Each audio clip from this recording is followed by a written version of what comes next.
ನಾನು ದಿವ್ಯ ಆರಾಧ್ಯ ಮಾತಾಡ್ತಾ ಇರೋದು. ಲಕ್ಷ್ಮಿ ಕಟಾಕ್ಷಗಳು ನಿಮಗೆ ಹೊಲಿಬೇಕು ಅಂತಂದರೆ ಚಿಕ್ಕ ಚಿಕ್ಕ ಸೂಚನೆಗಳನ್ನ ನಾವು ಹೇಳ್ಕೊಡ್ತಾ ಇರ್ತೀವಿ. ಅಂದರೆ ಜೀವನದಲ್ಲಿ ಒಂದು ಮಹತ್ವದ ಬದಲಾವಣೆ ಮತ್ತು ಫಲಿತಾಂಶನ ಈ ನಾನು ಹೇಳೋದ್ರಿಂದ ಟಿಪ್ಸಿಂದ ನೀವು ಆಚರಿಸ್ಕೊಂಡು ಹೋಗ್ತಾ ಇದ್ರೆ ಶ್ರದ್ಧೆಯಿಂದ ಆಚರಿಸ್ಬೇಕು ಅಷ್ಟೇ. ಸೊ ಮೊದಲನೇದು, ಬೆಳಗ್ಗೆ ಎದ್ದ ಕೂಡಲೇ ನಿಮ್ಮ 2 ಹಸ್ತಗಳ ದರ್ಶನ ಮಾಡ್ತಾ ಕರಾಗೆ ವಸುತು ಲಕ್ಷ್ಮೀ ಕರ ಮಧ್ಯ ಸರಸ್ವತಿ ಕರ ಮೂಲೆ ಸ್ಥಿತವು ಗೌರಿ ಪ್ರಭಾತಿ ಕರ ದರ್ಶನವೆಂದು 3 ಸಲ ಹೇಳ್ಕೊಂಡು ನಿಮ್ಮ ಮುಖದ ಮೇಲೆ ಹಸ್ತಗಳನ್ನ ಒರೆಸ್ಕೊಳ್ಳೋದ್ರಿಂದ ಕೂಡ ಲಕ್ಷ್ಮೀ ಕಟಾಕ್ಷ ಮೊದಲನೇ ಟಿಪ್ಸ್ ನಾನು ನಿಮಗೆ ಹೇಳ್ತಾ ಇದ್ದೆ. ಎದ್ದ ನಂತರ ಮತ್ತೆ ಸಮುದ್ರ ವಸನೆ ದೇವಿ ಪರ್ವತ ಪುಷ್ಪದಾಣಿ ವಿಷ್ಣು ಪತ್ನಿ ಚಮಸ್ತುಭ್ಯಂ ಪಾದ ಸ್ಪರ್ಶಂ ಶಮಸ್ವಮೆ ಅಂತ ಹೇಳಿ ಭೂದೇವಿಗೆ ಅಂದರೆ ಭೂಮಿ ಮಾತೆಗೆ ನಮಸ್ಕಾರ ಮಾಡ್ಕೋಬೇಕು. ಯಾವ್ದಾದ್ರು ಹೊಸ ಕಾರ್ಯಕ್ಕೆ ಹೊರಡುವಾಗ, ನೌಕರಿಗೆ ಸೇರುವಾಗ, ಶುಭ ಕಾರ್ಯಕ್ಕೆ ಹೋಗುವಾಗ, ಮನೆಯಲ್ಲಿ ಯಾರಾದರೂ ಒಬ್ಬರು ಸ್ತ್ರೀಯರು ಒಂದು ಇಡೀ ಕರಿ ಹುದ್ದಿನ ಕಾಳನ್ನ ತಲೆಯಿಂದ ಕಾಲಿನವರೆಗೂ ನಿವಾರಿಸಿ ತೆಗೆಯೋದ್ರಿಂದ ಭೂಮಿ ಮೇಲೆ ಬಿಟ್ಟು ಹೋಗೋದ್ರಿಂದ ಕೂಡ ಕಾರ್ಯ ಖಂಡಿತ ಸಿದ್ಧಿಯಾಗುತ್ತೆ. ಗುರುಚರಿತ್ರೆ ಪಾರಾಯಣದಲ್ಲಿ ಕೂಡ ಇದನ್ನ ನಾವು ನೋಡ್ತೀವಿ, ಇದನ್ನ ಹೇಳಿರ್ತಾರೆ.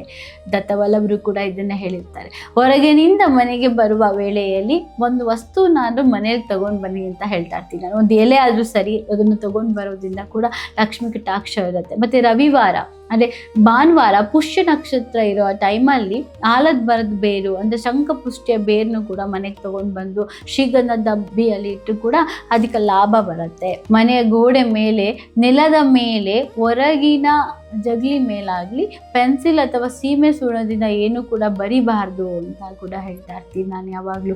ರವಿವಾರ ಪುಷ್ಯ ನಕ್ಷತ್ರ ಕೂಡ ಆಲದ ಮರದ ಮೇಲೆ ತೊಗೊಂಡು ಬಂದು ಮುಕ್ಕಾಗಿರಬಾರ್ದು, ತೂತಾಗಿರಬಾರ್ದು. ಅದ್ರ ಮೇಲೆ ಒಂದು ಅರ್ಶನದಿಂದ ಸ್ವಸ್ತಿಕ್ ಚಿಹ್ನೆ ಬರೆದ್ಬಿಟ್ಟು ಇಟ್ಕೊಳ್ಳೋದ್ರಿಂದ ಕೂಡ ಲಕ್ಷ್ಮೀ ಕಟಾಕ್ಷ ನಿಮಗೆ ಹೊಲಿಯತ್ತೆ. ದೀಪಾವಳಿಯ ಗ್ರಹಣ ಕಾಲದಲ್ಲಿ, ದೀಪಾವಳಿ ರಾತ್ರಿಯಲ್ಲಿ ಕೂಡ ಒಂದು ಲವಂಗ, ಒಂದು ಏಲಕ್ಕಿನ ಸುಟ್ಟಿ ಭಸ್ಮ ಮಾಡಿ ಅದನ್ನು ದೇವ್ರ ಫೋಟೋಗಳಿಗೆ ಹಾಕ್ಕೊಂಡು ಬಂದರೆ ಶ್ರೀಯಂತ್ರಗಳಿಗೆ ನಾವು ಅದನ್ನು ಹಚ್ಚೋದ್ರಿಂದ ಕೂಡ ಪಾಸಿಟಿವ್ ಎನರ್ಜಿ ಅಂದರೆ ಈ ಲಕ್ಷ್ಮಿಯ ಕಟಾಕ್ಷ ನಮಗೆ ಒಲಿಯತ್ತೆ ಅಂತ ಹೇಳ್ತೀವಿ. ಬ್ಯಾಂಕಿನಲ್ಲಿ ಹಣ ಜಮಾ ಮಾಡುವಾಗ ಕೂಡ ಮಂತ್ರವನ್ನು ಜಪಿಸಿ ಅಂತ ಹೇಳ್ತಾ ಇರ್ತೀನಿ. ಯೂಶಲಿ ಸೋಮವಾರ ಮತ್ತು ಬುಧವಾರ, ಮತ್ತು ಜಾಸ್ತಿ ನಾನು ಸೋಮವಾರ ಬುಧವಾರ ದುಡ್ಡಿಡೋಕ್ಕೆ ಹೇಳ್ತಾ ಇರ್ತೀನಿ. ಬ್ಯಾಂಕ್ ಅಕೌಂಟ್ ಓಪನ್ ಮಾಡಲಿಕ್ಕೆ ಓಂ ಕ್ಲೀಂ ಶ್ರೀಂ ಮಹಾಲಕ್ಷ್ಮೈ ನಮಃ. ಸೊ ಸೂರ್ಯನ ಭಗವಾನ್ ಪ್ರೀತ್ಯಾರ್ಥವಾಗಿ ಕೆಂಪು ಹೂವಿನ ಸಮರ್ಪಣೆ, ಕೆಂಪು ಹೂವಿನ ಚಂದನ, ಗೋರೋಚನ, ಕೇಸರ ಮತ್ತು ಎಳ್ಳು ಯುಕ್ತ ಜಲ ಸಮರ್ಪಣೆ ಮಾಡಿ ಬೆಳಗ್ಗೆ ಹೊತ್ತು ಆರ್ಗೆ ಬಿಡೋದ್ರಿಂದ ಕೂಡ ಬೆಳಗಿನ ಹೊತ್ತು ಅಂಗಡಿ, ವ್ಯಾಪಾರ ಸ್ಥಳ, ಕಚೇರಿ, ಬ್ಯಾಂಕ್ ತೆರೆಯುವ ಸಮಯದಲ್ಲಿ ಕುಬೇರಪತಿ ಭಗವಾನ್ ಶಂಕರನ ಸ್ಮರಣೆ, ಜಗನ್ಮಾತೆಯ ಧ್ಯಾನನ 2 ನಿಮಿಷ ಅವಶ್ಯಕವಾಗಿ ಮಾಡಿ ವ್ಯಾಪಾರ ವೃದ್ಧಿಗೋಸ್ಕರ.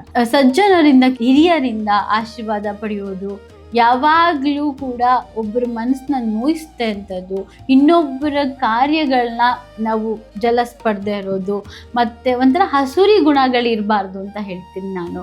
ಲಕ್ಷ್ಮಿ ಕೃಪೆ ಪಾತ್ರ ಆಗೋಕ್ಕೆ ಜಾಸ್ತಿ ಈ ಯೆಲ್ಲೋ ಕಲರು, ಈ ರೇಷ್ಮೆ ಆಸನ ಪೂಜಾ ಸಮಯದಲ್ಲಿ ಜಾಸ್ತಿ ಈ ಕಾಟನ್ಗಿಂತ ಈ ರೇಷ್ಮೆ ಮತ್ತು ಹಳದಿ ಕಲರ್ನ ಜಾಸ್ತಿ ಯೂಸ್ ಮಾಡೋದು ಕೂಡ ಒಳ್ಳೆಯದು. ಆದರೆ ಮಹಾಲಕ್ಷ್ಮಿ ಪೂಜೆಗೆ ತುಳಸಿ ಮತ್ತು ತುಳಸಿ ಮಾಲೆನ ಹಾಕಬಾರ್ದು ಯಾವಾಗಲೂ. ಪೂಜೆ ಸಮಯದಲ್ಲಿ ದೀಪವನ್ನು ಬಲಭಾಗ, ಅಗರಬತ್ತಿ ಇರುತ್ತಲ್ಲ ಅಂದರೆ ಧೂಪನ ಇತ್ಯಾದಿಗಳನ್ನ ಎಡಭಾಗಕ್ಕೆ, ಪುಷ್ಪಗಳನ್ನು ದೇವಿಯ ಮುಂಭಾಗದಲ್ಲಿ, ತಟ್ಟೆಗಳ ನೈವೇದ್ಯ ಮಾತ್ರ ಹಿಂಭಾಗದಲ್ಲಿ ಇಡಬೇಕು ಅಂತ ಹೇಳ್ತಿರ್ತೀವಿ.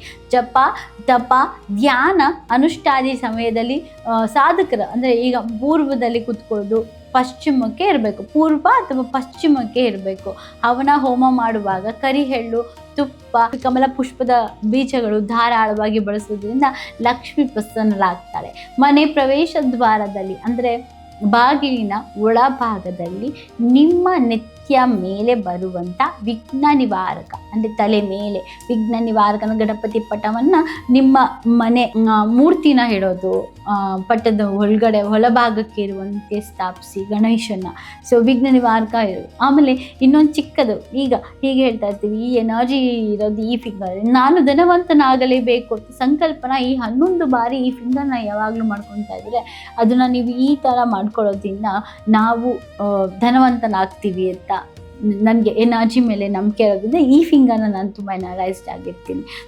ಶ್ರೀದೇವಿಯ ಚರಣ ಕಮಲಗಳ ದೃಢ ಭಕ್ತಿಯಿಂದ ಕರ್ಮಗಳಿಂದ ನಮ್ಮ ಪೂರ್ವಾರ್ಜಿತ ದೌರ್ಭಾಗ್ಯಗಳನ್ನು ತೊಡೆದು ಹಾಕ್ಬೋದು.